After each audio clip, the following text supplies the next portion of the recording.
Muchísimas gracias a todos por venir a lo que es una experiencia inédita, porque es la primera vez que, vinculado con el foro de Davos y no solamente en streaming, sino además en conexión con otras ciudades del mundo, se intenta ampliar lo que es el foco de la discusión sobre los asuntos sociales que más nos importan en este momento, en una reunión, en una sala, en una charla en la que vamos a escuchar voces que pretenden alertar ya no tanto contra el fenómeno de la nueva pobreza en España, sino contra o sobre la miopía con la que de una manera absurda muchos de nosotros nos estamos enfrentando a un problema que algunos no quieren ver. Yo solo quería comentaros que en los años 90, cuando yo era reportera de un canal de televisión, hicimos un largo reportaje sobre la marginalidad y sobre la pobreza en España y localizamos, que no era fácil, a aquellos nuevos pobres, que era gente que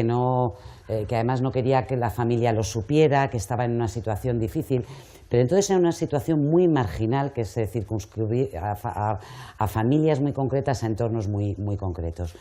Nunca pensé, esto era en los años 90, es verdad que estábamos viviendo una crisis muy dura, que en esta época, en estos momentos, tendríamos que afrontar una situación bastante más extendida de lo que queremos ver y de lo que queremos reconocer, y es cómo se está extendiendo el riesgo de exclusión, no solamente la pobreza, sino el riesgo de exclusión para niños, para familias y sobre todo para toda una generación que pensaba que el trabajo era la manera directa de redimirse y de salvarse de esa pobreza y se encuentra ahora que ni siquiera dedicándole X horas al trabajo a la semana tiene suficiente para calentar su casa, para llenar la nevera, para ofrecerle a sus hijos lo que todos consideramos que son unos estándares básicos de vida.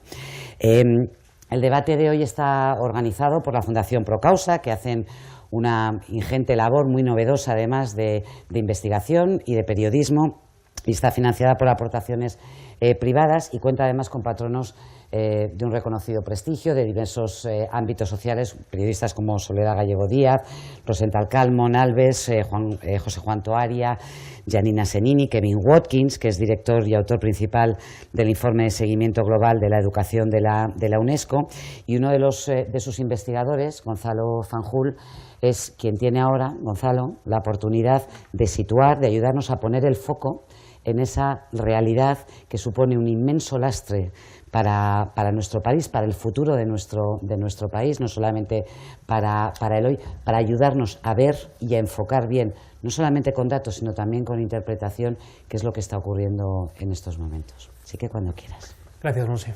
Muchas gracias. Muchas gracias y gracias por acompañarnos en esta ocasión. Me gustaría empezar con una imagen que yo creo que explica bien el propósito que la Fundación Procausa tiene con un proyecto como el de pobreza infantil. Cuando estuve involucrado en la primera parte del pasado año en una investigación amplia de UNICEF Internacional sobre el impacto de la crisis en las familias y en los niños en nuestro país, ¿no? UNICEF España preparó un vídeo a propósito del lanzamiento para tratar de ilustrar esta imagen del impacto de la pobreza, ¿no? Y este era un vídeo que se desarrollaba en un hogar, en una casa, en el barrio de La Palma, en Málaga, donde una niña de 10 años pues iba contando a la cámara lo que estaba ocurriendo. Si vais a ver el vídeo, no veréis el rostro de la niña porque finalmente por razones legales se omite, se escucha la voz de la niña, ¿no? La niña va recorriendo su casa y va contando las circunstancias en las que viven, enseña el cuarto que comparte con 3 hermanos más, en camas puestas una al lado de la otra, explica la manera en la que su padre se quedó sin trabajo desde hace años y entonces le está cambiando un poco el carácter. Después la niña habla dice, desde que mis amigas me vieron ir al Banco Bueno, ya no me invitan a los cumpleaños, dice. El Banco Bueno, que yo no entendía lo que era, de repente aparece una imagen y es un comedor social en el barrio donde está, y habla del estigma que supone la pobreza para ella, y en un momento dado el entrevistador le pregunta, bueno, ¿y tú qué quieres ser de mayor? Y la niña responde, bueno, a mí de mayor me gustaría ayudar a los pobres. Y a mí eso me dejó helado, porque en ese momento te das cuenta de que esa niña no sabe que es pobre. Esa niña está hablando en tercera persona, está hablando de la pobreza como algo que les ocurre a otros. Esa sutileza, ese matiz, ese es el propósito, es decir, descubrir eso y entender hasta qué punto la extensión de la nueva pobreza afecta a un conjunto de familias en nuestro país que los cálculos de organizaciones como Save the Children, UNICEF o la Fundación Valia establecen en aproximadamente 1 de cada 3 niños de nuestro país. Entender eso, contarlo a la sociedad y promover un debate público informado, ese es el propósito del proyecto que nosotros hacemos. Este es un proyecto que comenzó con una investigación en donde, como decía, planteamos los datos, ese dato de cerca de 3 millones de niños en nuestro país que se encuentran en la pobreza o en riesgo de exclusión social, pero que a partir de ahí, tirando del hilo, lo que tratábamos era explicar las circunstancias que rodean el problema de la pobreza infantil en nuestro país, ¿no? Esa es una combinación de factores que en parte dependen del modo en el que nosotros, los adultos, vemos la pobreza, eso que llamamos los indicadores objetivos de la pobreza energética de la que estábamos hablando ahora, el modo en el que una familia no puede calentarse en invierno y eso afecta simplemente a la capacidad de los chavales de estudiar un examen para el día siguiente, los problemas serios de malnutrición que existen en nuestro país, no problemas de hambre, del tipo de, a veces esos debates un poco escandalosos que escuchamos de repente como un fogonazo en una televisión, sino un problema de malnutrición mucho más extendido, que permite a los niños seguir comiendo, pero en donde el consumo de carne, de pescado, de verduras es mucho menos habitual de lo que era, y en donde periodos de malnutrición durante un momento, digamos, clave del desarrollo del chaval puede tener un efecto casi de cadena perpetua. Esos factores objetivos, como digo, se combinan con factores subjetivos que son mucho más sutiles y mucho más difíciles de identificar. El miedo, la frustración, la falta de expectativas, la certeza de que por mucho que uno pelee, por mucho que uno lo intente, la vida no le da las oportunidades. Esos elementos, esos factores más subjetivos que no aparecen en los indicadores oficiales, también deben formar parte de nuestra historia, deben formar parte de esa fotografía de la pobreza infantil que queremos realizar, porque en realidad ayudan a explicar el modo en el que una sociedad se concibe a sí misma, ¿no? Luego me referiré a este asunto, ¿no? Bueno, tirando del hilo, tirando de ese análisis, llegamos a 2 conclusiones que son profundamente inquietantes. La primera de ellas es que no hay nada en todo esto que sea casual. Hay un problema de pobreza infantil que se deriva en buena medida de una inversión deficitaria que se ha venido sosteniendo durante muchos años en nuestro país y en donde no solo invertimos poco, sino que además la calidad del gasto en la protección de los niños es muy baja.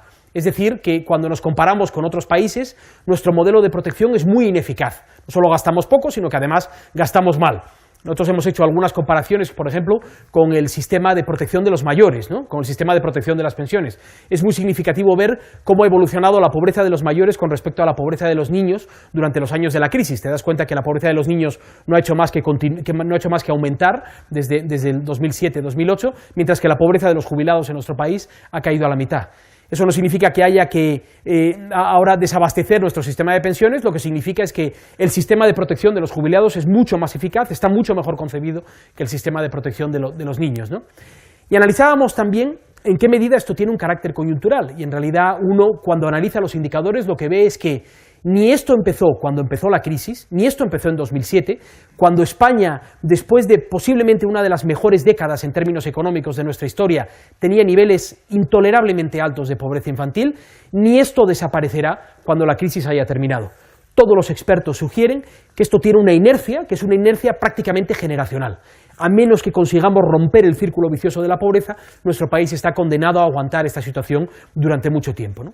Y eso tiene implicaciones en el largo plazo, implicaciones que hablan tanto de la emergencia ética de este asunto como de la emergencia práctica.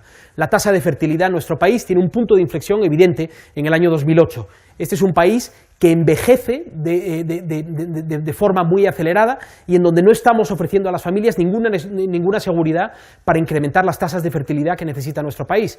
Tenemos un problema grave de bajos niveles de productividad relacionados con un modelo de educación que no funciona, en parte por esa mala calidad de la inversión en nuestro sistema educativo. Tenemos un problema básico de cohesión democrática. Yo espero que luego tengamos oportunidad, cuando escuchemos a los protagonistas de estas historias, hablar aquí.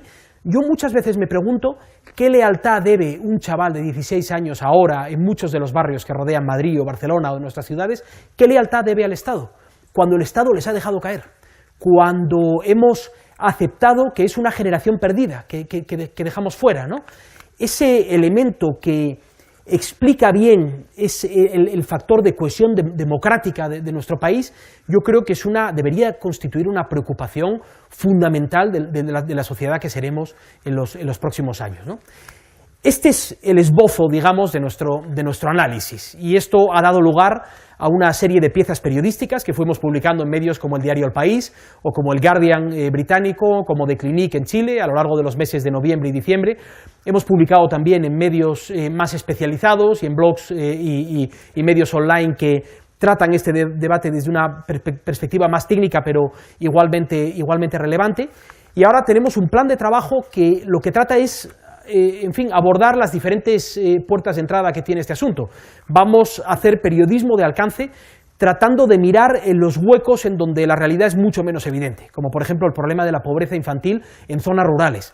No sabemos si lo que está ocurriendo en los pueblos es mejor o peor que lo que está ocurriendo en las ciudades, si las redes de protección que ofrecen las familias son más eficaces que las que encontramos en las ciudades. Vamos a trabajar con la base de datos más completa y en exclusiva que existe en este momento sobre inversión en infancia, para saber cómo ha evolucionado la inversión pública, la inversión presupuestaria, tanto del Estado como fundamentalmente de las diferentes comunidades autónomas, para saber realmente qué es lo que está ocurriendo. Y ya les adelanto que algunas de los datos que aparecen ahí son inquietantes. La inversión en infancia se reduce en prácticamente todas las comunidades autónomas, precisamente en el momento en el que los chavales más necesitaban el apoyo y la red de protección del Estado, ¿no?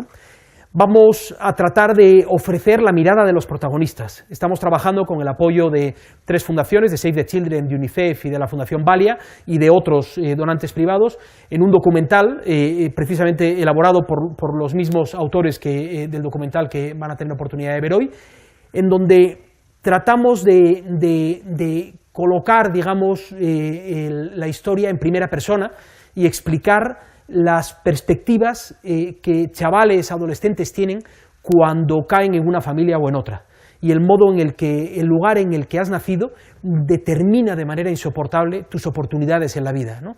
Algo que debería ser parte de nuestro pasado, como una sociedad democrática, moderna, un estado del bienestar capaz, se convierte en la realidad de millones de familias en nuestro país, ¿no? En conjunto, todo esto que queremos hacer tiene un único propósito, y es ofrecer a la sociedad española el tipo de debate público informado que exige un asunto tan relevante como este, ¿no?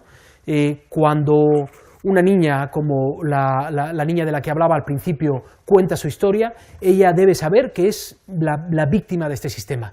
No es una víctima pasiva, tiene en sus manos, como luego veremos cuando escuchemos a los chavales, tienen en sus manos la posibilidad de cambiar esto, pero son víctimas de una sociedad que les ha dejado caer.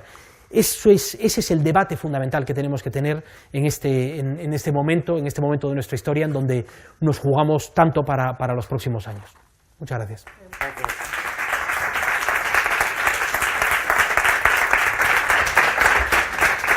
Gracias, Gonzalo.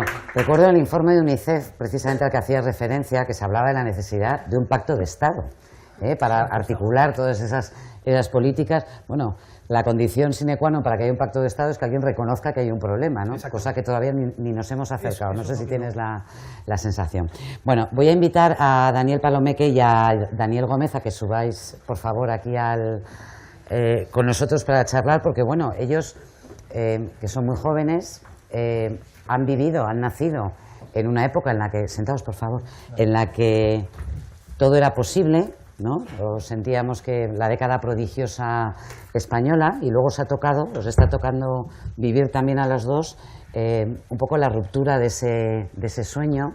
Pero yo no sé, cuando erais un poco más jóvenes, bueno, tú eres Daniel Palomeque, tienes 21 años, eres de Vallecas, como tú, es decir, sois colegas de barrio. Daniel Gómez, exacto, lo digo bien, tú tienes 19. 19 años, sí. Y tú estás preparándote para un grado superior, porque quieres hacer, ¿qué es lo que quieres estudiar? Anatomía patológica y citología. Ajá, muy bien.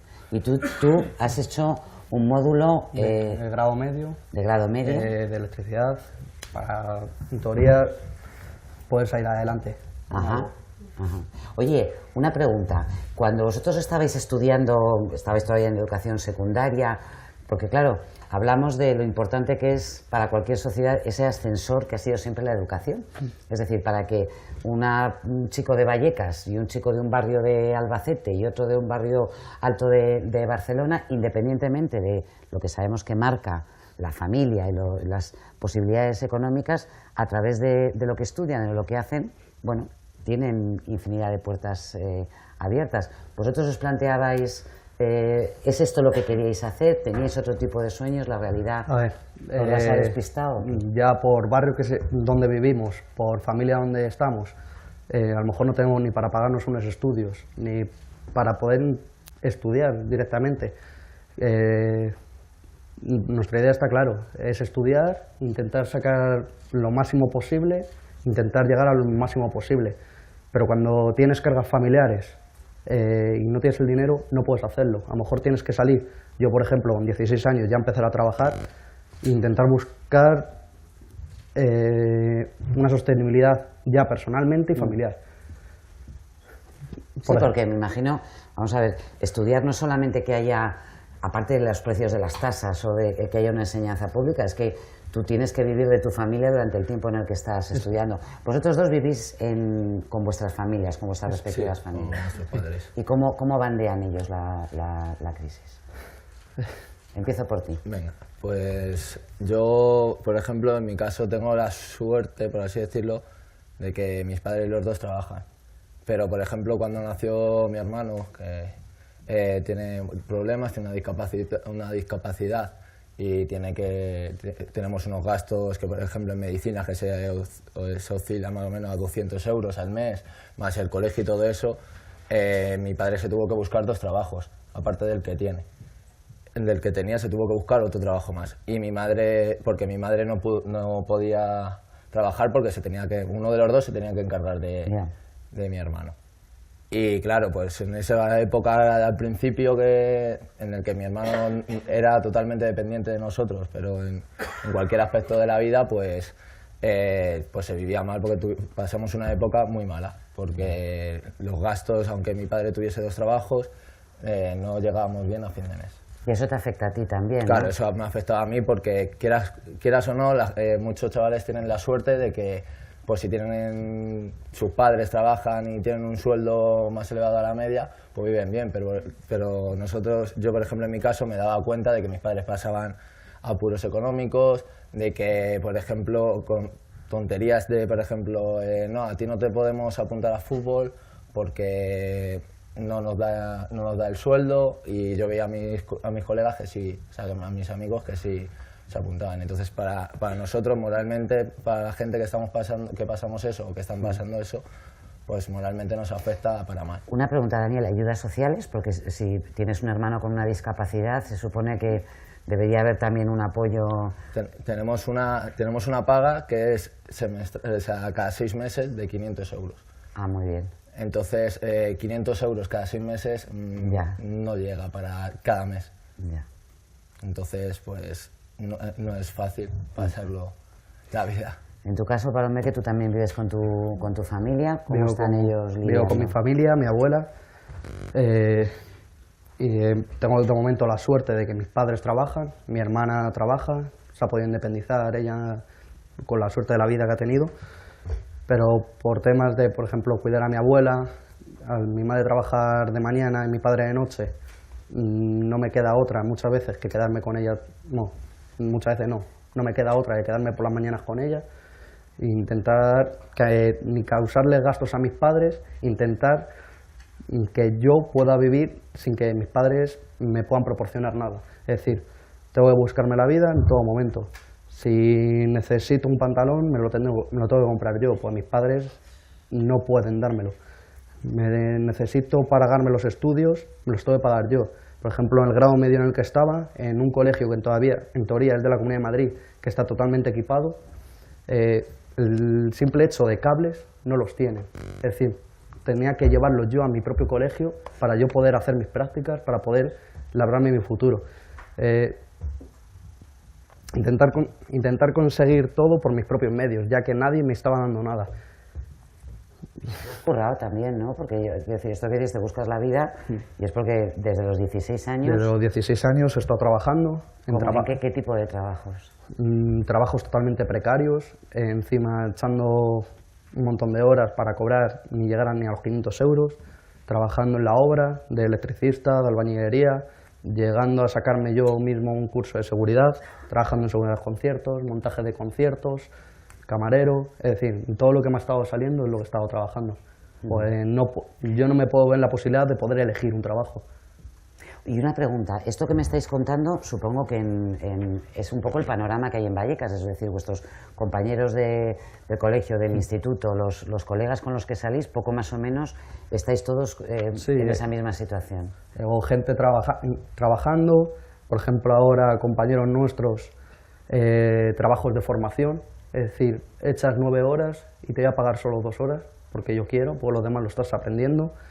Gente en paro, ya solo hay que ver en los barrios, aquí en Madrid hay una tasa de paro juvenil totalmente desproporcionada y ya directamente en Vallecas el paro es totalmente distinto a todos los barrios de Madrid y que a lo mejor nos afecta solo a Vallecas, no es así, pero sí somos uno de los barrios que más nos está afectando la crisis y no la crisis. La crisis nunca ha existido, es decir, eso es lo que tenemos todos los días. Desde que de los años 80 no ha desaparecido la crisis. Nos han hecho vivir en una burbuja que creíamos que estamos en un estado de bienestar cuando nunca lo hemos existido. Ha habido unas clases de personas que por los X motivos han estado viviendo bien, pero en los barrios del Madrid no lo hemos conseguido todavía. Eso me interesa mucho, porque vamos a ver, Vallecas, la República Independiente de Vallecas, que siempre ha sido un barrio peleón, luchador, con muchísima conciencia social, pero también muy orgulloso a la hora de poner en marcha iniciativas asociativas. Eso vosotros estáis viviendo, bueno, no lo habéis vivido, porque vosotros sabréis lo que os habrán contado vuestros padres, si son vallecanos de verdad de toda la vida, pero sí estaréis viviendo el resurgimiento que hay de asociaciones. Es más, creo que de hecho estáis los dos currando en la recuperación de un colegio que dejaron que se perdiera en un sitio que es espectacular, que es en la Atalaya. Estáis currando para recuperar eso y convertirlo en un centro. ¿Eso lo teníais vosotros en mente? ¿Lo teníais ya en el ADN? ¿O vista de cómo estaba la situación es lo que os ha empujado a salir a la calle y a empezar a...? Es lo que vemos, que hace en los años 80, por ejemplo en Vallecas, siempre es conocido por todo el mundo, de barrio luchador, barrio de gente trabajadora, que lo único que quiere es vivir. Es decir, se han creado asociaciones, se han creado movimientos sociales juveniles y muchas de las cosas que han salido así reivindicativas han sido siempre de Vallecas. Como hemos dicho antes, hubo un parón, pues la burbuja que nos hicieron querer vivir y ahora los jóvenes, y no tan jóvenes incluso, nos estamos viendo obligados a salir a la calle. No es que hayamos perdido a lo mejor la conciencia durante unos años, sino ha habido un bienestar de que la gente no le ha faltado el pan para comer. Yeah. Entonces, bueno, pues no me falta el pan, me conformo con esto y ya está. Ahora nos estamos viendo obligados. Yo, por ejemplo, tengo un montón de amigos que se han tenido que ir fuera de España porque España no les da nada. Y no pueden... Un momento. ¿Cómo esto de que España no da nada? Gonzalo decía, o se planteaba qué tipo de lealtad podéis tener vosotros hacia nuestro sistema, y eso es algo que a los periodistas nos preocupa permanentemente, porque hay un cuestionamiento razonable de nuestro sistema político y social, y yo os quiero preguntar directamente cómo vivís vosotros, o sea, qué sentís que si la sociedad realmente os está dando algo o no, o qué es lo que creéis realmente que está fallando en el sistema para que no dé respuesta a lo que vosotros consideráis que son necesidades urgentes. No es la sociedad la que te está dando la espalda, te lo está dando tu propio Estado. Es decir, medios, por ejemplo, la Comunidad de Madrid, como he dicho antes, que yo tenga que llevar mis propias cosas al colegio para poder dar clase, que cada vez que intentas hacer algo te ponen trabas. Es decir, en Vallecas no hay un cine, en Vallecas no hay un teatro. Si tú quieres hacer algo, un centro cultural, los centros culturales que hay los están desmantelando totalmente. Y como está pasando en Vallecas, está pasando en Arganzuela, está pasando en Moratalaz, es decir, barrios que no tienen voz cantante, no pueden darse a la luz, se están desmantelando y se están dejando sin servicios. Entonces, no tienes trabajo, no te dan ningún bienestar, no consigues nada, nada más te queda otra cosa que irte de España. Gente nuestra, gente muy cercana al barrio, se está teniendo que ir de fuera de España para conseguir una vida directamente. Entonces, en ningún momento ni puedes tener ninguna lealtad a tu país, por decir de manera, que tampoco es así, porque no te están dando nada, te están dejando en la miseria muchas veces. ¿Tenéis confianza? Por ejemplo, este año es año electoral, vosotros ya tenéis edad para votar, además supongo que os estrenaréis. Os pregunto, te pregunto a ti también, Daniel, es decir, ¿ves que hay formaciones políticas o ves que hay movimientos o ves que lo que es el panorama que reflejamos los medios, y te pregunto también por los medios, ¿estamos dando respuesta o hay quienes dan respuesta a lo que a ti te preocupa o te inquieta? En mi opinión, no lo hay. Ahora mismo el sistema o los partidos políticos que hay en la actualidad aquí en España no están dando respuesta a lo que necesitamos los jóvenes. Plantean sus programas electorales, dicen las cosas que quiere oír la gente para que la gente los vote y la gente como tonta, por así decirlo, pues les vota y salen y hacen luego después lo que quieren. Porque supuestamente cuando ha entrado un partido, cuando entró aquí la crisis en España y entró un nuevo partido, supuestamente íbamos a recuperarnos de la crisis en 2 o 3 años. Todavía nos quedan muchos años más, porque esto va peor. Todo esto es muy bonito. Los partidos políticos, en teoría, tienen que estar por el pueblo, siempre tienen que estar a disposición del pueblo. Ya cuando llega el momento que un partido político entra en juego, ya dejas de estar a favor del pueblo. Medios de comunicación, más de lo mismo, están manipulados por la gente que lo está manipulando. Yo no digo que el periodismo esté destruido, todo esto se puede cambiar, pero ahora mismo, a día de hoy, no puede ser que movimientos sociales, o por ejemplo, partido como Podemos, yo no estoy de acuerdo con ellos, pero directamente de los medios se les intente desautorizar y estos son esta gente y son los malos, no puede existir. ¿Cómo os informáis vosotros? Es decir, ¿a dónde, porque os veo que sois comprometidos, que os interesa el mundo en el que estáis, supongo que os interesa lo que pasa en Vallecas, en Madrid, en España, lo que ocurre en otros lugares del mundo. ¿De dónde os buscáis vosotros la información? De boca a boca, medios de comunicación independientes y no independientes, y sobre todo redes sociales, que ahora mismo para enterarte cosas que pasan fuera de Madrid, por ejemplo, directamente, es lo más rápido y lo más directo, pero siempre, más o menos, casi siempre, es de boca a boca y dar tu opinión sobre lo que está pasando. Tengo interés por saber cómo creéis vosotros que se cambian las cosas. Es decir, me estáis diciendo que los partidos políticos no son capaces, que son más de lo mismo, que los medios estamos manipulados. ¿Qué puede hacer un Daniel como tú, para cambiar, para que la vida en tu barrio, para que el entorno, es decir, para que las cosas cambien? Porque es verdad, y eso vosotros lo sabéis también, que hay buena parte, no es solamente esperar a que alguien cambie algo, sino movilizar, y de hecho vosotros os movilizáis y estáis cambiando las cosas en el barrio. ¿Qué es lo que es necesario para que cambie el panorama? Es yo lo que pienso y lo que pensamos casi toda la gente del barrio.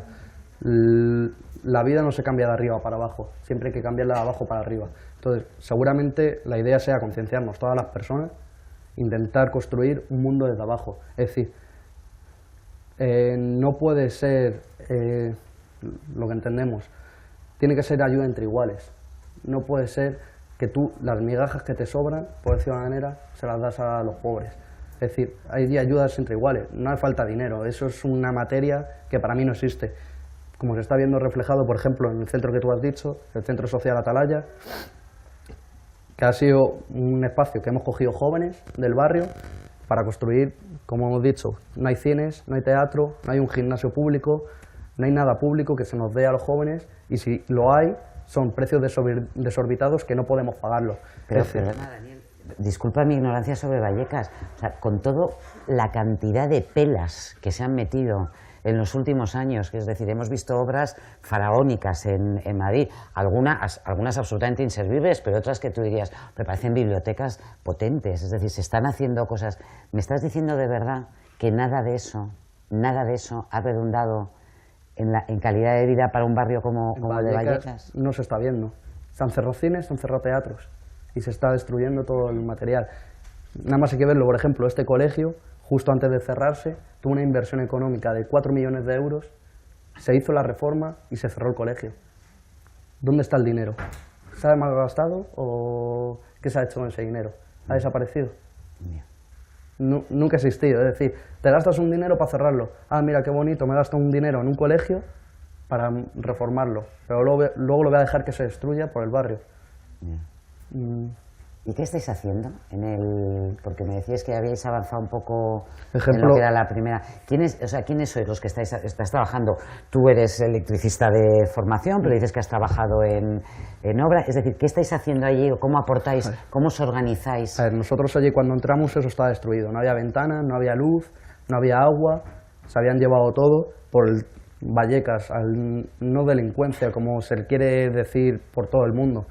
La gente necesita comer, va a hacer lo que pueda para comer.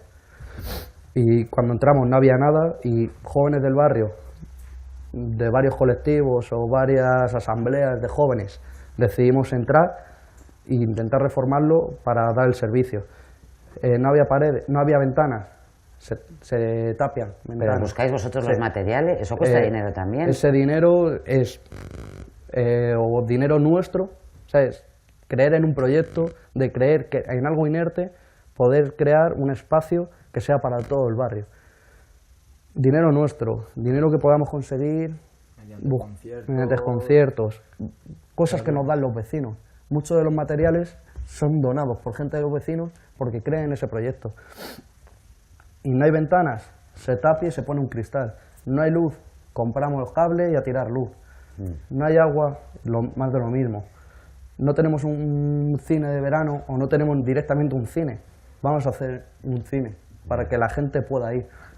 En el barrio no hay campamentos públicos. Los campamentos que hay son 400 euros que familias no se lo pueden pagar, cuando hay familias que directamente los niños van sin desayunar al colegio. Oye, eso de la pobreza que estábamos hablando, ¿vosotros eso lo veis? Porque es que realmente hablábamos de la miopía, de querer ver cosas o no. ¿Vosotros en vuestro entorno percibís también, y vosotros ya tenéis una edad, ya no sois chavales, pues eso, gente que le cuesta, que no tiene para calentar la casa, chicos que no es que tengan hambre porque pasen hambre, pero realmente la malnutrición es un problema? ¿Eso lo percibís en vuestro entorno? Porque claro, me estáis contando que tenéis la suerte de que vuestros padres trabajan, que es algo que cambia radicalmente y supongo que es la línea entre vivir apretado, jodido y tal, o realmente empezar a caer en un abismo. ¿Eso lo percibís vosotros también en vuestro entorno? Sí, claro. Nosotros, por ejemplo, al estar en el movimiento juvenil para sacar adelante al barrio y la lucha en el barrio, pues conocemos varios casos en el que hay familias que no tienen ni para pagar el agua, ni para pagar la luz, tienen que venir a repartos de alimentos que se hacen en el barrio para darle de comer a sus hijos, tienen que ir a los comedores sociales. Entonces eso lo vivimos de mano a mano y es que tú no sabes, porque la sociedad en la que vivimos lo que nos han enseñado es que por mucho que vayamos mal, vamos a esconderlo para que la gente no lo vea. Ya. Entonces tú no sabes si tu vecino de arriba lo está pasando mal y seguramente tu vecino de arriba o tu vecino de al lado o el que viva 2 portales más allá de ti seguramente esté pasando esa misma situación. O por ejemplo el tema de las casas. Allí en Vallecas está la Paz de Vallecas, que es una protección que se ha creado de las asambleas de barrio para gente que están desahuciando, por lo menos darle una dignidad, darles un techo, darles una casa. Gente del barrio está poniendo dinero para pagar luz, para pagar agua, de esa gente que no lo puede pagar. Es lo que hemos dicho antes, de mejorar de abajo para arriba siempre. Pues del pueblo ayuda al pueblo, no puedes honestamente ayudar al pueblo muchas veces. Oye, Daniel, me gustaría mucho que me contarais cómo cómo os veis dentro de 10 años. Es decir, tú ahora tienes 19, con 29 años, con 30 años, con 30 tacos. ¿Cuáles son tus sueños? ¿Qué es lo que te gustaría ser, tener? ¿Dónde crees que es posible o qué crees que si las cosas cambian y funcionan un poco mejor, qué es lo que sería para ti tu gran hallazgo, tu gran logro personal? Para mí, ¿qué sería? Pues mantener mantenerme igual con mi familia, que estén todos bien, que mi hermano tenga más o menos un futuro y vivir. Si es que la gente es la sociedad que es lo que nos han enseñado, como he dicho antes. Se enseñan a vivir por encima de lo que nosotros necesitamos, con tener nuestro hogar, que es un derecho constitucional, tener alimento y ser felices, es que sin más, ¿para qué quiero más? No lo necesito. ¿Y en tu caso? Igual, intentar tener un trabajo que sea digno y poder sacar a mi familia adelante directamente. No quiero más. Y construir barrio y construir un barrio para todo el mundo. Que todo el mundo gente que no pueda tenerlo. Yo no sé qué sentís cuando algunos se empeñan en transmitir esa imagen de los ninis, ¿no? Estos ni estudian ni trabajan, los jóvenes están anestesiados o no les preocupa nada o les preocupa ahora exclusivamente. No sé qué os arde por dentro cuando escucháis esa especie de estereotipos. No es que no queramos trabajar ni queramos estudiar, no nos dejan ni trabajar ni estudiar muchas veces. Como he dicho antes, yo no puedo pagar una tasa alta, yo no puedo coger un trabajo que te digan, estate 8 horas y te doy 100 euros, pues los hay. Sí, ¿no? Hay que salir a la calle y verlo, los hay. Incluso directamente te dicen que vengas a trabajar gratis, muchos. No, pero es que yo te estoy enseñando. Y que te traigan los cables, de paso. Exacto. Entonces, no lo podemos permitir. Y estamos hablando de Vallecas, pero como podemos hablar de cualquier barrio, que tengan a jóvenes que se estén dando cuenta de lo que está en esta sociedad. Que si no consigues tu pan, no lo consigues de ninguna manera. Bueno, yo creo que lo has dicho, ¿no? No vamos a permitirlo, ¿no? No tenemos por qué permitirlo. Bueno, Daniel Palomeque y Daniel Sánchez, muchísimas gracias a los dos por compartir con nosotros algo tan emocionante como la no resignación, entre otras cosas porque el futuro es vuestro, eso que no os quepa ninguna duda, y sobre todo por transmitirnos eso, que no hay que resignarse nunca y que siempre hay cosas que hacer y siempre hay maneras de luchar contra lo que parece que es inamovible. Si muchísimas no gracias. Nosotros. ¿Verdad? Gracias a los dos.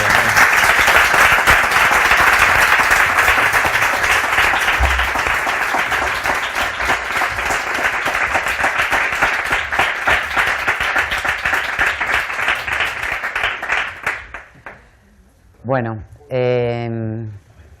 vamos a ver ahora el documental No Job Land, que posiblemente muchos de vosotros ya conocéis. No sé si los dos Danieles han tenido la oportunidad de verlo, pero seguramente también, que es un corto en el que aborda directamente los efectos, no tanto del paro, sino del paro de larga duración, es decir, ese pequeño cáncer que se va instalando en nuestras vidas y los terribles efectos que va causando en las familias que lo padecen.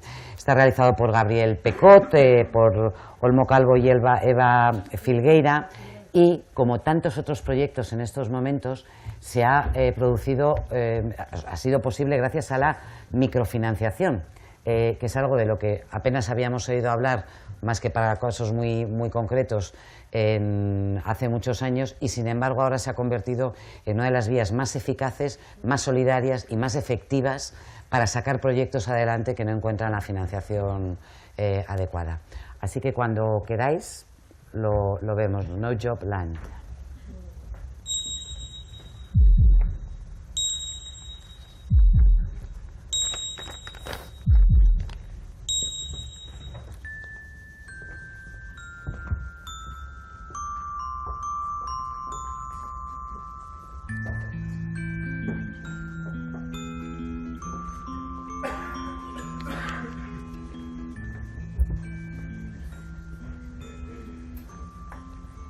En mi casa somos 4.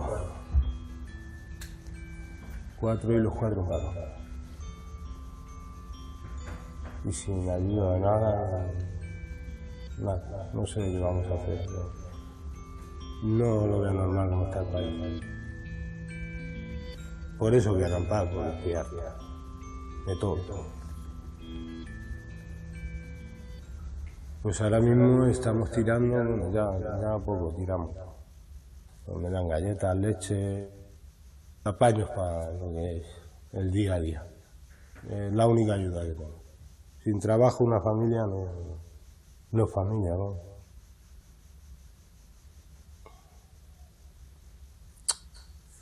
Es jodido. Mi situación ahora mismo, vamos, no la mía.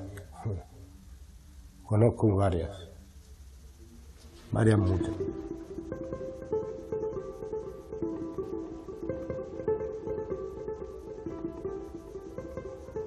Yo ya no tengo la vida que tenía ni por asomo. Antes trabajábamos los dos, pero es que ahora mismo él tiene paro. Hasta cierto punto, porque llegará el tiempo que se acabe el paro, como todo.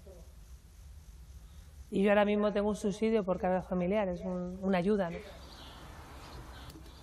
Ahora mismo estoy cobrando 820 euros, pero llegar no llega porque simplemente la hipoteca serían 905, más luego gastos de comida, luz, agua, o sea, imposible. Nosotros pensábamos que estábamos en la Europa del bienestar, pero parece ser que esa Europa del bienestar no es tal como nos la vendieron. Indican que algo ya camina en la buena dirección. Amigas y amigos, este año será mejor que el pasado, pero será peor que el que viene. Y el pesimismo ya está en retirada en nuestro país, ya está en retirada.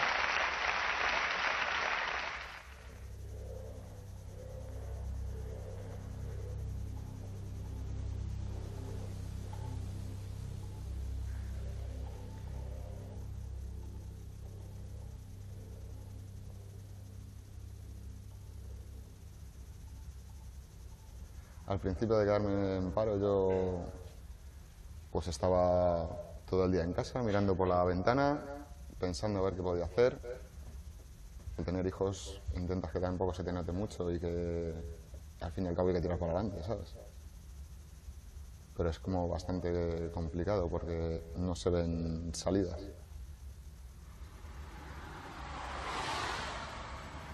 Ahora debo dinero a todo el mundo. Ahora estamos sin vivir, porque debemos a la comunidad, debemos luz, debemos de todo. Lo que me da miedo es que me quiten mi casa. Pienso que había que moverse y cantársela bien. Nos hablaron de lo de la asamblea de parados.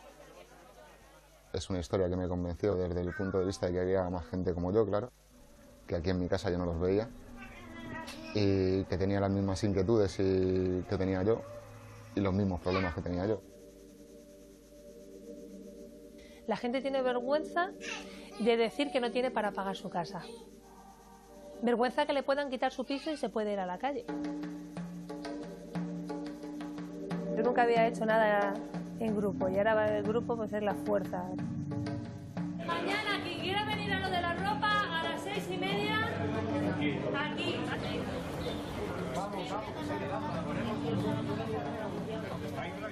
Hemos pensado acampar, porque va a ser una forma de reivindicar, salir a la calle y decir lo que pensamos.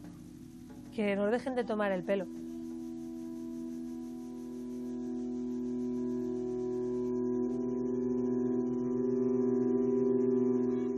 He perdido la fe de todos los políticos, de todos. Ellos están en la labor de arreglar lo suyo, pero no por la labor de ayudar a un barrio o a los parados. Me das cuenta que van todos a lo mismo, a destrozar familias enteras.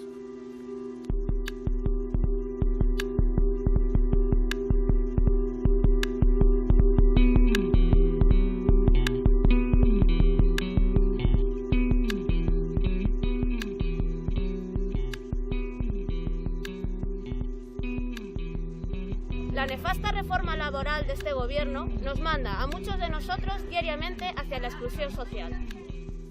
Exigimos un cambio radical de las políticas económicas de este gobierno y de Europa. No queremos caridad, lo que exigimos es justicia social y un trabajo digno con derechos.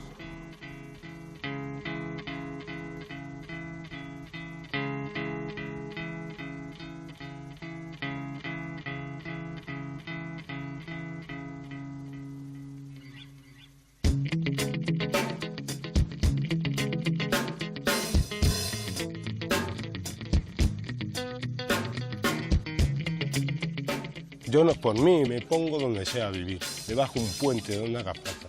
Pero mis hijas, ¿qué futuro les espera? Ninguno.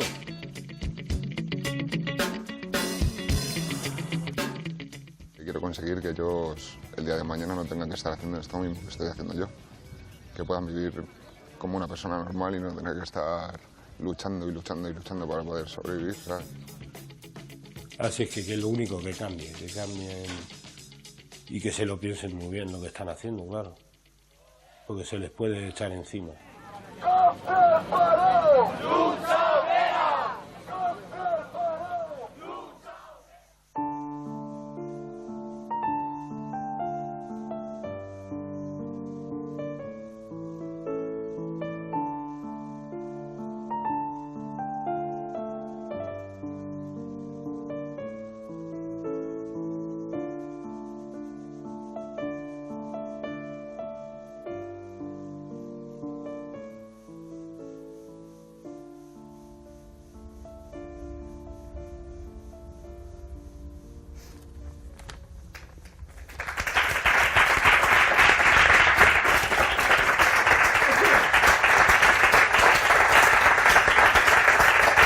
Bueno, un corto maravilloso que ha dado la vuelta, está dando la vuelta también por internet y a través de las redes. Vamos a hablar de todo ello con el talento de otro director, de Santiago Zanú, que está aquí, que ahora nos contarás qué te ha parecido este corto. Súbete, por favor, Santiago. Le vamos a pedir a Elsa Carmona, que ha sido protagonista del corto, para que nos cuente también cómo continúa su situación allí. Gonzalo Fanjul, si te acercas también, y Gumersindo Lafuente, fundador de Por Causa, para tratar de abordar, ¿no? En tu caso, Santiago, tú es que siempre estuviste muy próximo a lo que era el barrio. Recordamos en la premiadísima, tu premiadísima película A través de los Goya, lo que supuso sobre todo ver reflejada la realidad. Claro. En algo que no era tan habitual en el cine español, y tú nunca has perdido el contacto con lo que realmente pasa en la calle. Claro, bueno, yo siempre digo que tengo un poco le llamo el termómetro de la calle, ¿no? Porque una de las cosas que creo que sé que ocurren directamente es en esto que hablábamos, ¿no? De tener como una venda en los ojos hacia determinado tipo de temas, y está claro que la pobreza, la exclusión social y muchos otros derivados que vienen de ahí, pues a veces solamente se hablan, no se actúan. Y hay algunas personas pues que tenemos ese compromiso de intentar trasladar lo que ocurre en el barrio directamente a la conciencia, ¿no? Yo siempre digo que mi primera película, El truco del manco, ¿no? Era un grito desde el barrio, ¿no? O desde el extrarradio, ¿no? Para que nos escuchasen en el centro, ¿no? Había que gritar todos juntos y muy fuertes, ¿no? Pero desgraciadamente El truco del manco, que es una película de ficción, no es una ficción en la realidad, y no está bien decir esto, que la realidad supera la ficción, porque no es así, sino es que la realidad duele y la ficción pasa en 2 horas, ¿no? Y la realidad la vives constantemente. Hablo así porque antes os escuchaba y estoy encantado, ¿no? Porque soy consciente de que vamos siendo puentes entre todos, ¿no? Y al final nos va a salir, ¿no? Lo único que pasa, si pongo un ejemplo cinematográfico, ¿no? Los malos siempre se lo ponen muy difícil a los héroes, ¿no? Pero yo escuchaba hoy a 2 héroes que sin duda les va a salir de una manera o de otra. Pero claro, os escuchaba y me dolía.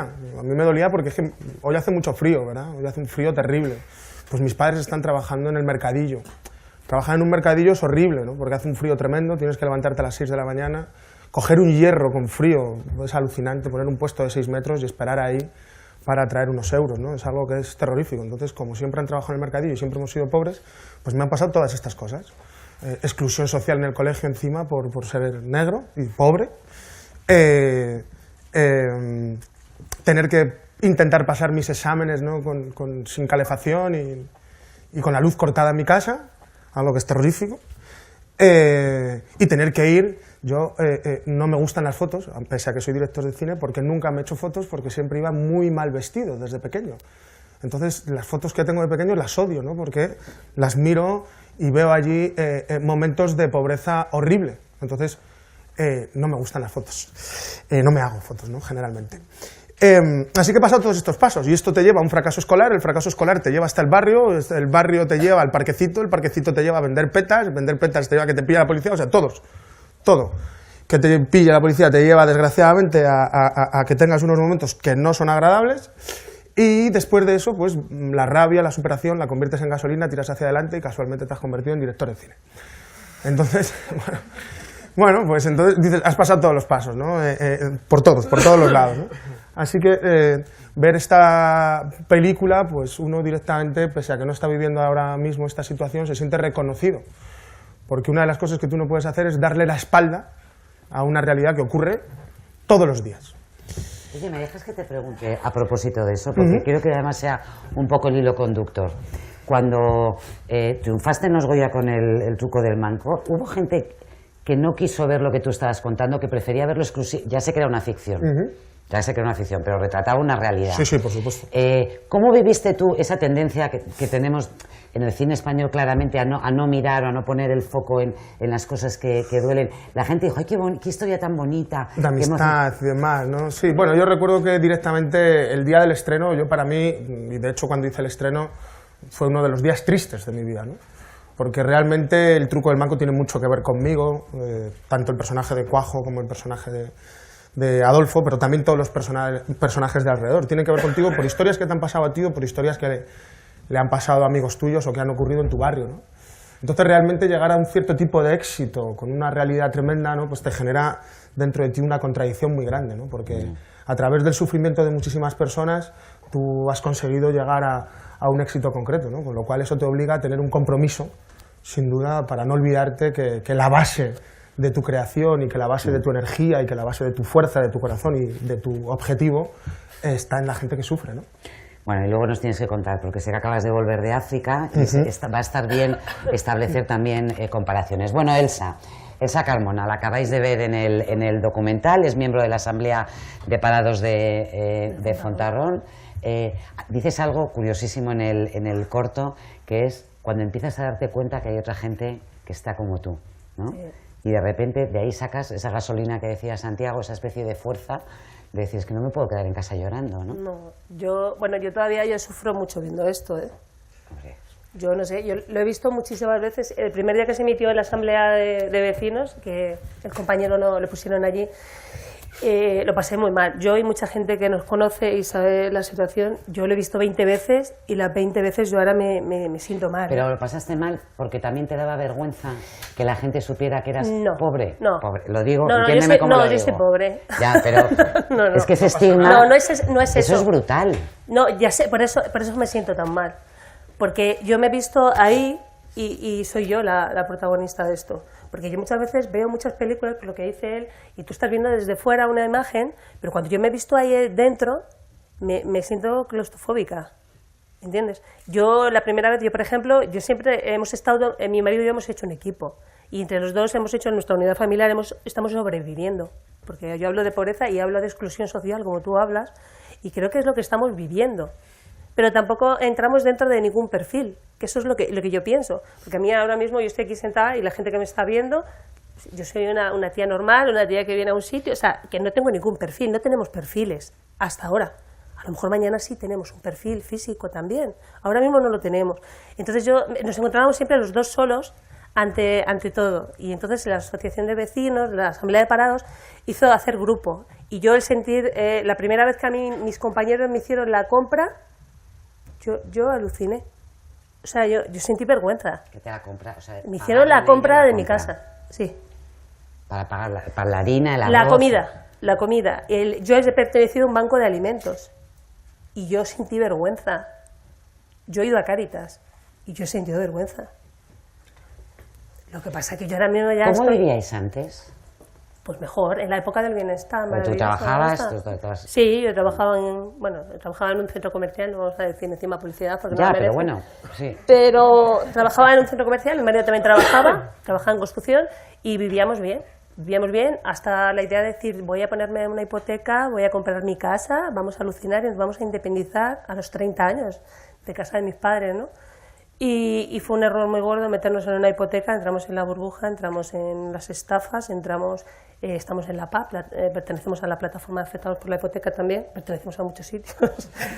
y la verdad que sí que el apoyo de la gente sí que existe la solidaridad, que yo no conocía el término, pero no conocía realmente lo que es, y funciona perfectamente, porque hacer grupo es hacer fuerza. Vale. Eso quiero que me cuentes Sí. cómo funciona todo el tejido de organización y de...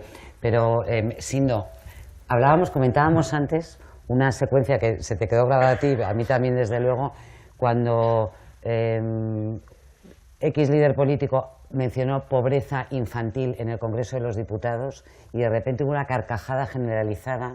Eso fue un debate de hace 3 meses, 4 meses, no fue mucho más. Es de las cosas más hirientes que he visto en mi vida, porque tú puedes entrar en un debate y tal, pero que ante la palabra pobreza infantil, alguien, no sé, que están sentado en un... ¿Por qué esa ceguera, esa resistencia que hay social a no ver los perfiles de personas como Elsa? Bueno, yo entiendo que los políticos, que al fin y al cabo, sobre todo los que han tenido, no los que están hoy en el poder, sino los que han estado a lo largo de los últimos años en el poder, tienen una enorme responsabilidad por acción o por omisión en lo que está ocurriendo. Y probablemente, pues en muchos casos, en la disputa política por el poder, prefieren ignorar la realidad y desde luego no quieren reconocer sus errores. Pero no solo le podemos echar o le debemos echar esa responsabilidad a los políticos. Yo creo que también los periodistas tenemos mucha responsabilidad por no haber hecho, en realidad bien nuestro trabajo, por no haber hecho un relato de lo que ocurrió antes de la crisis y de lo que empezó a ocurrir cuando arrancó la crisis. Yo creo que por eso, de alguna manera, hablamos de esta realidad un tanto invisible, porque lo que hemos sufrido tanto en la burbuja como en la crisis es que hay como zonas aisladas de la sociedad que no se enteran porque no quieren o porque nadie se lo cuenta de lo que está pasando muy cerca de ellos, porque nuestros 2 Danieles viven a un puñado de paradas de metro de aquí, no estamos hablando de lugares físicamente muy alejados, pero es verdad que muy probablemente ni esos políticos ni los responsables de los medios que tienen que establecer ese relato han ido jamás a esos lugares. Eso, parte de la sociedad también es insensible, es decir, insensible en el sentido de que no lo ve porque no quiere mirar o porque realmente no es consciente de esos perfiles que están alrededor, porque es más cómodo no mirarlo. Gonzalo. Sí, ya no te hablo solo de políticos, por no centrarlo exclusivamente a mí esa anécdota que cuentas fue Pedro Sánchez el que habla de pobreza infantil de manera muy utilitarista, yo creo. De repente engancha un debate y lo saca en el Parlamento, justo en la discusión de los presupuestos, y es el Partido Popular el que reacciona con una risotada, ¿no? Yo cuando vi aquello, primero me cabreé también, y luego pensé lo que yo creo que es la realidad, y es que no se enteran, efectivamente. Yo creo que es lo que dice Sindo, ¿no? Y yo lo que critico, o sea, yo no creo que haya nadie que quiera esto, francamente. No creo que haya, y sinceramente no creo que haya nadie que esté dispuesto alegremente a asumir los costes de esta estrategia que se está... Y yo creo que sería injusto pensar que el gobierno lo está haciendo. Pero la realidad es que no hay un ejercicio básico de compasión, de compasión en el sentido etimológico de la palabra, de ponerse los pies en los zapatos del otro, es decir, de entender qué es lo que supone para una familia estas historias que estamos viendo, ¿no? ¿Cómo hacemos ese ejercicio de compasión social, de compasión pública, y el papel que jugamos todos a la hora de contarnos ese relato y de ayudarnos a ponernos en el lugar del otro, que yo creo que permitiría establecer un diálogo muchísimo menos radiactivo del que tenemos ahora sobre estos asuntos. Para mí eso es lo que me obsesiona, ¿no? Ya, pero olvidémonos de la compasión, planteémoslo en términos más economicistas, ¿no? Sí, y directamente como... es decir, un país no se puede permitir amputar una parte de su tejido productivo, de su energía, de su creatividad, de chicos como Daniel, de mujeres como Elsa. Es decir, no podemos permitírnoslo. Entonces, egoístamente, tenemos que cambiar algo para que esto tire adelante, porque si no, no hay país que soporte una población, la mitad de los jóvenes desentrenados, sin posibilidades, sin futuro, desanimados y completamente alejados de lo que es el sistema. Para que eso suceda, primero hay que reconocer la existencia del problema en toda su dimensión, para que al final los que lo pueden intentar empezar a solucionar, no hay una solución milagrosa, puedan darse cuenta de que hace falta un gran pacto nacional para hacer un programa a muchos años vista para solucionar este asunto. Y la situación, lo estamos viendo en las últimas semanas, la situación política en España es de una inestabilidad tan tremenda que este año 2015 va a haber no sé cuántas citas electorales, porque ahora mismo tampoco sabemos seguro cuántas, pero sí cada 2 o 3 meses va a haber unas elecciones.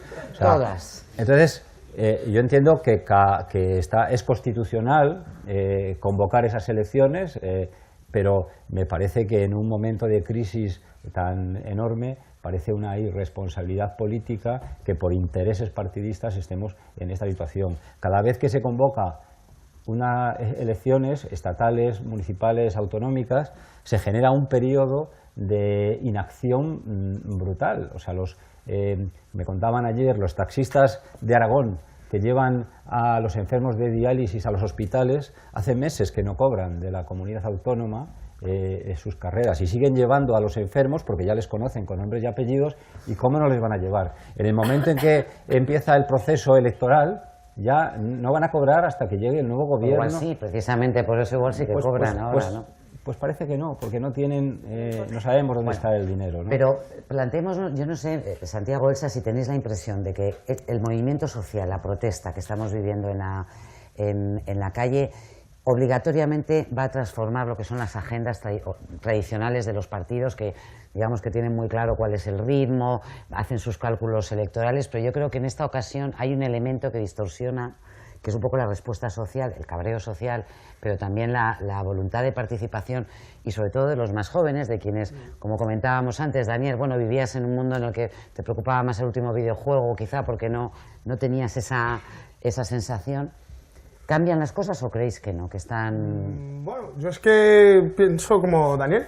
Yo creo que las cosas desde abajo se deben de intentar cambiar. Desde abajo también se debe de intentar hacer un grito. Y luego también creo que hay una falta dentro de la vida social y política de puestos de poder de personas que han sufrido determinado tipo de exclusión. Siento a lo mejor que esto parezca un poco violento, ¿no? Pero desgraciadamente muchos de los chicos que somos de los barrios no tenemos ningún tipo de representación, ni en los colegios, ni en las empresas, y ni que hablar en la política, ¿no? Con lo cual muchísimas veces se genera un cierto rechazo por los dos lados, ¿no? A un político le cuesta, o a determinado tipo de empresas les cuesta acercarse y bajar, porque dentro de sus organismos no tienen personas que han hecho el ascensor hacia arriba, ¿no? Con lo cual hay una distancia muy grande, y esa distancia genera rabia.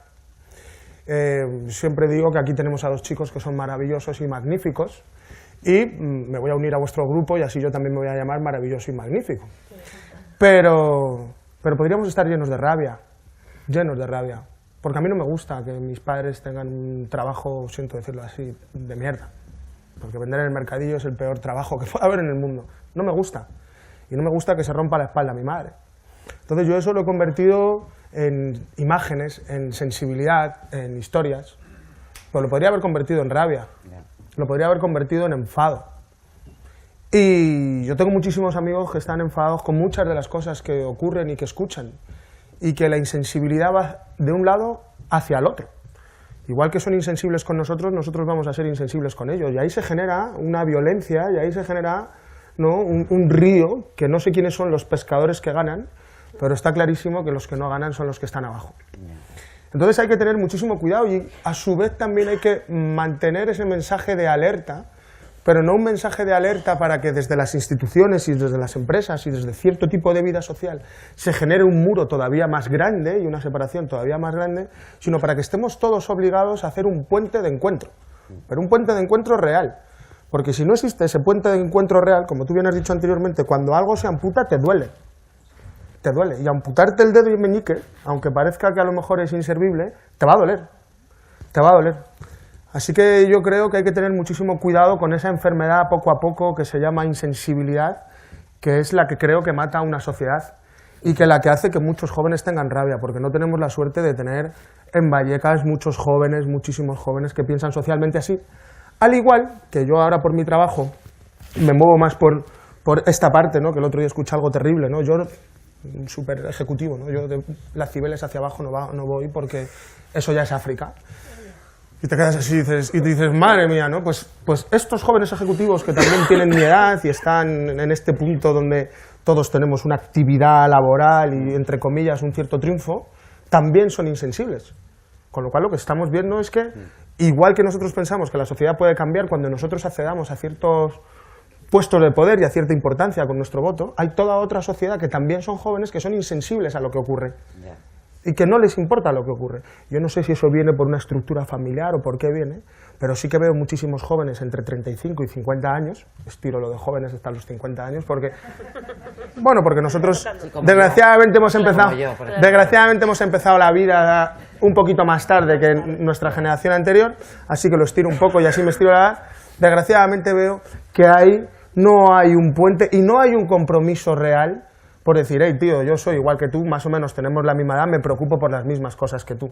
Igual que tengo colegas que curran por 900 euros en el Madrid-Río, tengo amigos que a lo mejor por un día de rodaje ganan $8.000. Entonces ahí hay una diferencia muy grande, ¿no? Y uno no es más listo que el otro, y uno no es más inteligente que el otro. Y los que hacemos cine a lo mejor tenemos un cierto tipo de compromiso social, pero a lo mejor los que están de ejecutivos de cuentas en una agencia increíble, a lo mejor no lo tienen. Entonces hay que tener muchísimo cuidado con eso porque puede llegar a generar un foco de violencia tremenda, ¿no? Fíjate, Santiago, acabo de llegar de Alemania y está la situación explosiva, como sabéis, y está mirándote a ti precisamente y mirándote tu hermoso color negro. He visto manifestaciones en Múnich contra el racismo porque esa alerta que tú decías es fundamental y hay que tenerlas bien afinadas las alarmas. Aquí de momento no. Pero recordemos que en Europa está habiendo manifestaciones masivas en contra de los inmigrantes, de los musulmanes, de no sé qué, porque la pobreza acaba provocando todo tipo de estallidos muy diferentes y por donde menos te lo... Sí, sin duda. Y además que yo creo que ese foco realmente de pobreza lo que alimenta son discursos que realmente son totalmente antisociales, totalmente cero generosos, totalmente cero solidarios, y la pobreza alimenta esos discursos, ¿no? Porque no, como bien ha dicho ella... Una competencia entre pobres. Efectivamente, ¿no? Y entonces es algo que, como bien ha dicho ella, pues a mí me da vergüenza decir esto, pero bueno, pero ahora nos vamos a cuidar entre nosotros cuatro, vamos a hacer esta asamblea y tenemos suerte que en Vallecas esta asamblea sea positiva, pero podría ser un grupo de españoles que sintiesen que los vecinos de enfrente, en Vallecas no ocurre desgraciadamente, pero que los vecinos de enfrente latinos... Los vecinos de enfrente latinos son los que me están quitando el pan, ¿no? Elsa, ¿cómo os organizáis? Cuéntame un poco cómo esas iniciativas que canalizan de alguna manera... Bueno, yo te quería decir una cosa. En Vallecas los jóvenes sí están organizados. O sea, no es un grupo minoritario, ni muchísimo menos. Gracias a Dios. Para los que crean, para los ateos no. Pero para los que crean, en Vallecas están organizados. Y no nos dejan vivir tranquilos tampoco, porque cuando existe una organización existe una fuerza, y esa fuerza está ahí. Y estamos totalmente asediados. O sea, no podemos movernos las organizaciones, asociaciones, porque estamos activos. Y cuando se refiere a uno activo... ¿No podéis moveros porque os piden porque la policía no nos deja vivir. Es que la policía no nos deja vivir. Explícanos Explico. Cuando se lucha por causas... Por ejemplo, pues lo que hablamos, porque la gente tenga para comer, porque la gente tenga para estudiar, porque la gente pueda decir lo que quiere. por una libertad, porque se supone que vivimos en un país en el que se puede decir lo que se piensa. Pero es que es mentira, nosotros no podemos decir lo que se piensa. Entonces, por ejemplo, yo pertenezco a Madres contra la Represión, aprovecho, lo digo, y entonces donde en nuestra asociación de madres protegemos a esa juventud que se moviliza. Entonces, si yo salgo a la calle con mis madres, que digo que nos ponemos en la pancarta, siempre nos ponemos delante. ¿Por qué? Porque a ellos son ahora mismo en un punto importante, porque son el futuro, como tú has dicho antes. Entonces ellos son muy peligrosos en el sentido de que tienen fuerza, tienen edad suficiente para hacer cosas y mucho tiempo para hacerlas. Y las están haciendo, y están preocupados. Entonces nosotros nos ponemos delante de ellos porque ellos son el centro del abordaje, ¿sabes? Ellos siempre tienen que padecer por lo que hacen. Entonces nosotras nos ponemos siempre delante de ellos y nosotros evitamos que ellos reciban golpes, que reciban un montón de, por ejemplo, pues ir a la cárcel, por ejemplo, ni más ni menos.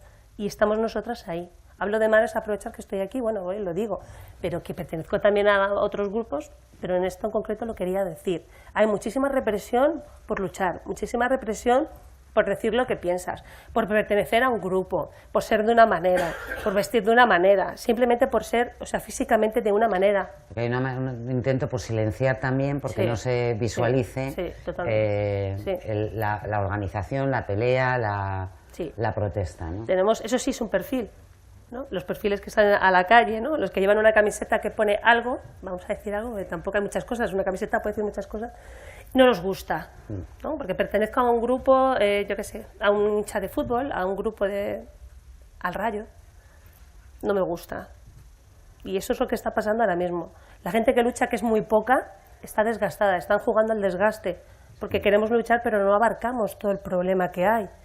Oye, y de cara a las elecciones, por ejemplo, municipales y autonómicas, ¿tenéis previstas iniciativas? Es decir, lo que son las asociaciones de parados de larga duración, los que estáis haciendo, ¿tenéis posibilidad o capacidad de influir o de pillarles? No, ahí nosotros, a ver, yo no me considero política. Bueno, hay plataformas ahora de ciudadanos que se están organizando. Sí, pero yo no creo en los políticos. ¿No crees en la política? No, no creo en la política. Personalmente no. ¿Cómo se cambian las cosas si no?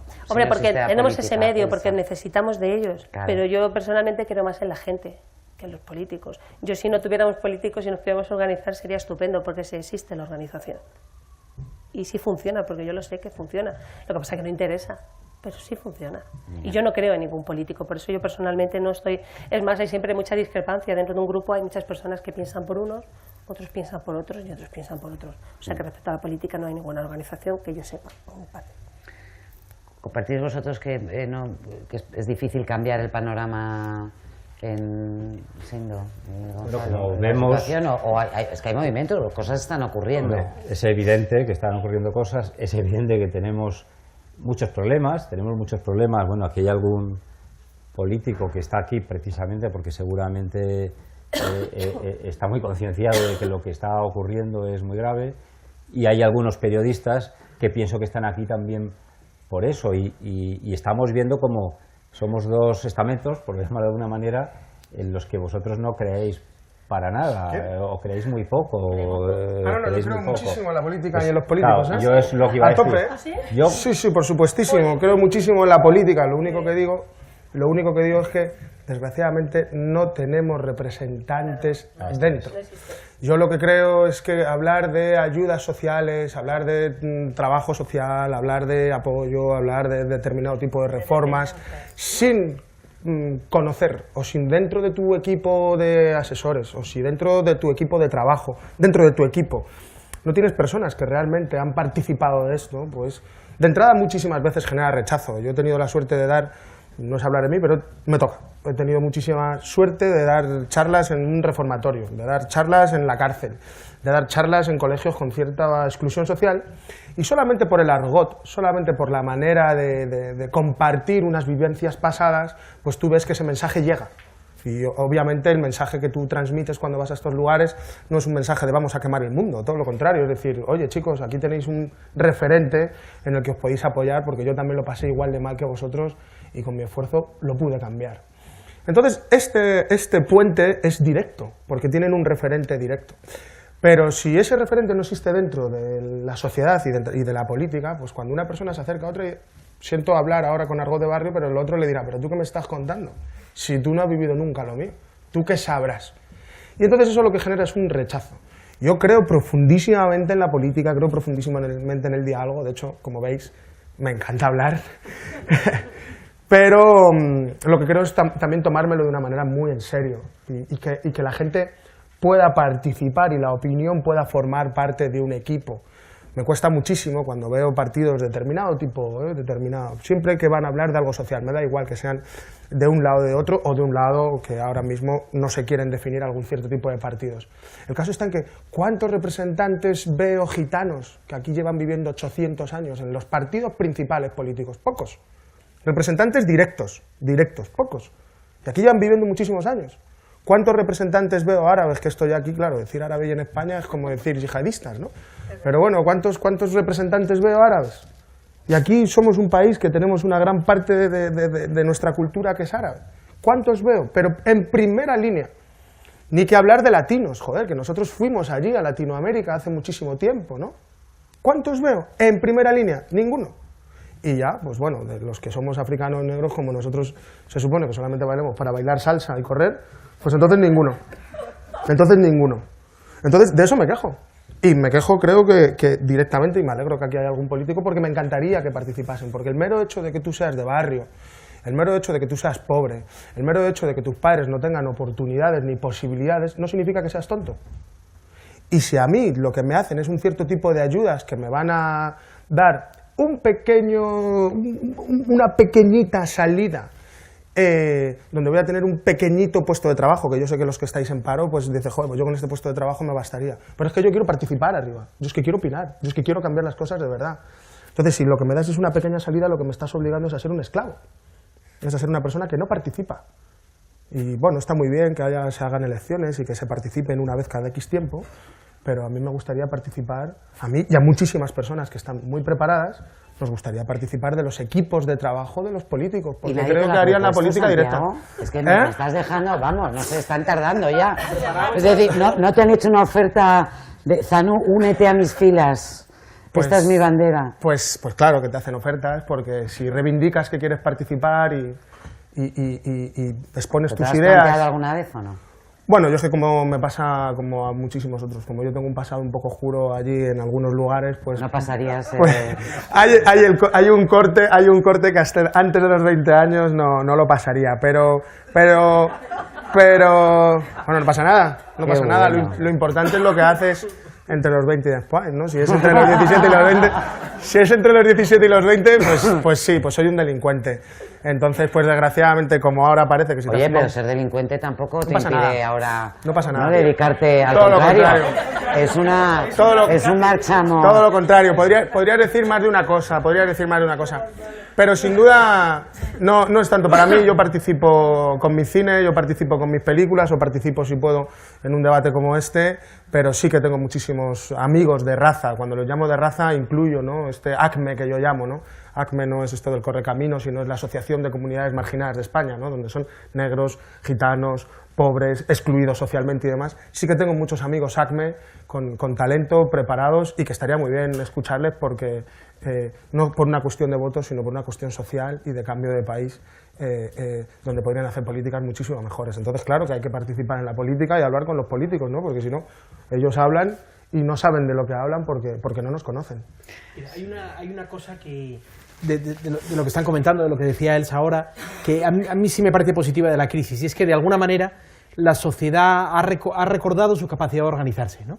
Y para quienes trabajamos o hemos trabajado en el ámbito social, y hemos visto el modo en el que la sociedad civil española se desaparecía en los años 80, cuando los movimientos vecinales, cuando llega de repente llega un partido que dice, bueno, ya estamos aquí, ya no hay necesidad, ya el Estado va a hacer la función. Es el fin de la historia. Es el fin de la historia. Y la sociedad civil se ha construido, en cierto modo, pues, en fin, reflejando las subvenciones y reflejando las ayudas, y esto ocurre en muchos sectores. Y, de hecho, lo que hemos visto en la primera fase de la crisis es que ha habido un desconcierto generalizado, muchas organizaciones han cerrado, muchos centros que antes atendían como intermediarios de los recursos públicos han desaparecido, y la sociedad se ha visto obligada a organizarse. Y lo ha hecho, básicamente, de espaldas al Estado. Es decir, el Estado...